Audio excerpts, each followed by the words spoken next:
पृथ्वी लोगों से भर गई थी, पर उन्होंने इतना ज़्यादा पाप किया कि परमेश्वर को उनसे दुख हुआ कि उसने तुम्हें बनाया था। उसने पृथ्वी पर से हर एक को मिटाने के लिए जल प्रलय भेजने का निर्णय किया। यहाँ पर नूह नाम का एक मनुष्य था जो अन्य लोगों के समान नहीं था। नूह ने परमेश्वर से प्रेम किया और उनके आज्ञा का पालन किया। परमेश्वर ने नूह और उसके परिवार को जल प्रलय से बचाने का निर्णय लिया। परमेश्वर ने नूह को जल प्रलय के बारे में सावधान किया। उसने उसे एक नीची छत, 3 कोठरियाँ, खिड़की और एक द्वार के साथ एक विशाल जहाज बनाने को कहा।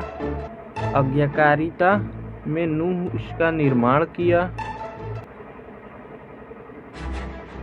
परमेश्वर ने नूह को प्रत्येक जानवर की किस्मों में 2-2 करके लेने को कहा, एक नर एक नारी। तब नूह, उसका परिवार और जानवर जहाज के अंदर गए। परमेश्वर ने द्वार को बंद कर दिया। 40 दिन और 40 रात तक बारिश आती रही। पानी आकाश से गिरा और समुद्रों और झीलों से भी ऊपर आया, यहाँ तक कि सबसे ऊंची पहाड़ भी पानी में डूब गए।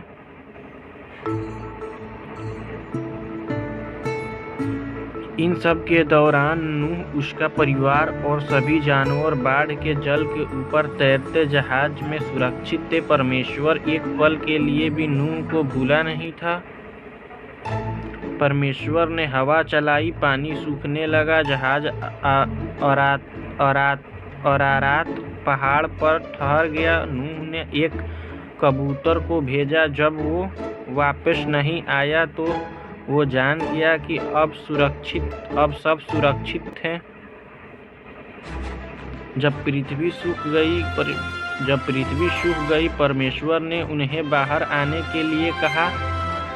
उसने आकाश में एक इंद्रधनुष को वादे के रूप में रख कर कहा कि वे कभी भी पूरी पृथ्वी को जल प्रलय द्वारा दोबारा नाश नहीं करेगा।